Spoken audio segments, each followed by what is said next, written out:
Welcome back to the Sports Source. This segment brought to you by Safety Systems, East Tennessee's most trusted name in security systems for your home or your business.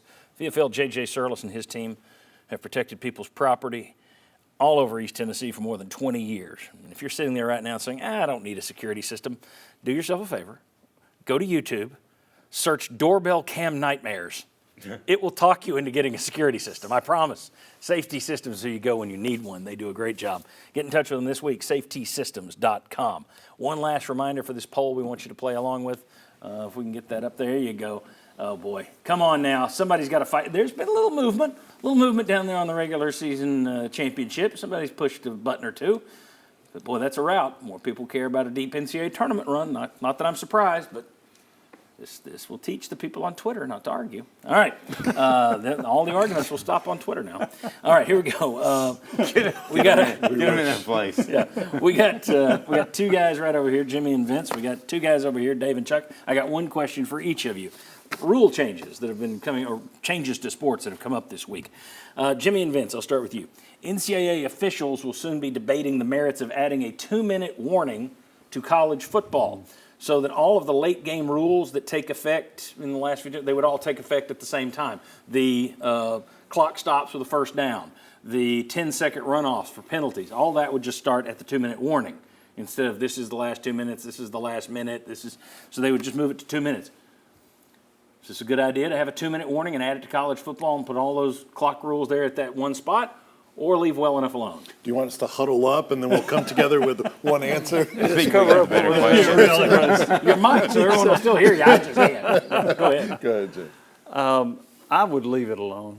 And one of the things about college football, one of the concerns they've had lately is the length of a game, right? Yes. Aren't you adding more time to a game if you do this?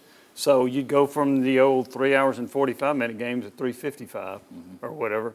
So I would leave it alone. It's contrary to what they're trying to accomplish in shortening games because it looks like it's a spot to insert commercials. And you mentioned it earlier. Yeah. I don't see the great benefit for that. Here's the thing there. I think it'll happen because it is a chance to add commercials. But what's silly is they're like, well, if you had a 2-minute warning, you could start all those clock rules at 2 minutes. Well, you already start the first down. The clock stops with the first down in the last 2 minutes. That changed last year. So you're already doing that. You don't need a 2-minute warning just to say penalties and injuries from this point on will result in a 10-second runoff. Just do that at 2 minutes. You don't have to have a commercial break to do that. Right. So, so the fact that they're looking at it that way makes me think they're smart enough to know this is just about commercial. Well, in the out of bounds, if you run out of bounds at a certain point, there's a difference in when they start and restart that clock. Yeah, you can do all that at 2 minutes. You just don't have a 2-minute timeout for the commercials. All right, let's talk basketball. Dave Hooker, Chuck Cavaliers. Your question is as follows. The commissioners of the ACC and the Big 12 told Yahoo Sports this week that it might be time to expand the NCAA tournament. Apparently they want more of their teams in the tournament, so they'll get additional cash, of course, that comes with extra bids. You good with expanding the NCAA tournament or leave well enough alone? We go first, Chuck? Have at it, Dave. All right. There are certain perfect numbers in sports. 64 was one of them. I know it's 68 now. Yeah. That was all great. Let's just roll with that. There was no need in increasing it whatsoever. And what I'm afraid of, Chuck, is they're not going to increase from 64 to 68 to 78. I'm afraid they're going to double the thing and make it 120 teams in there. Wow. And I've read that as a possibility. It's clearly a money-making scheme. Right. I don't want to be. See, I don't even know about the logistics. Even if you did go to 96, I don't know about the logistics. Adding another weekend. Yeah. So, but you know, the television executives would say yes, and the mid majors would say yes. Right now, the ACC is projected to have 4 teams in NCAA tournament. The SEC is 9. Some of and plus with the conference realignment, everything's just kind of. I think they're just saying let's just cool it. You got one of the best things in sports.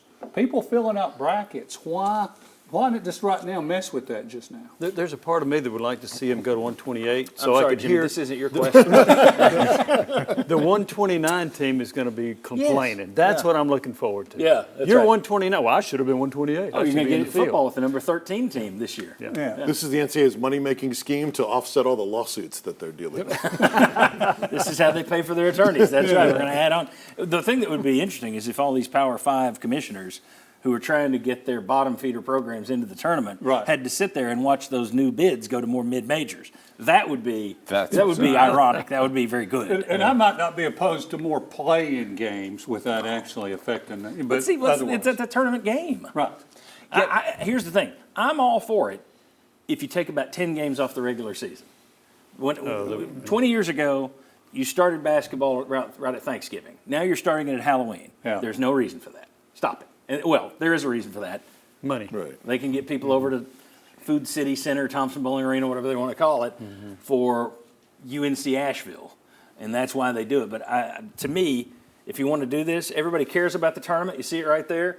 Expand the tournament if you want, but decrease the regular season. And that's probably not going to happen. No, that won't happen because they'd be leaving money on the table. But when we look at this, if it is just a money-making scheme, are we sure that the public is going to buy into this? I don't know anybody that gets excited and calls me on a Tuesday night and says, "Ooh, those first 4 games are happening." Well, this would be another weekend, though. If you added this more Exactly. teams, you're adding a whole other weekend to it. But are you still filling out your bracket with 64? Are you still It'd be an awfully thinking big of it? bracket. I know. Are you still thinking of it as the 64? I wonder if the public will just accept it like that. I think sports fans, for the most part, we are sheep. I would You gotta probably do- accept it. You got to do something. I mean, look at all the NFL changes, and the numbers just keep going up. Give them something else to bet on, too. Hey, that's There an you go. idea. There you go. There it is. There it is. Chuck. When we come back, Texas Athletic Director Chris Del Conte expects the SEC to move to a 9-game schedule. Is he right? And will ESPN have the money to help make that happen? They didn't before. Will they need to chip in to get that done? Come on back on the Sports Source. We'll discuss a 9-game SEC schedule.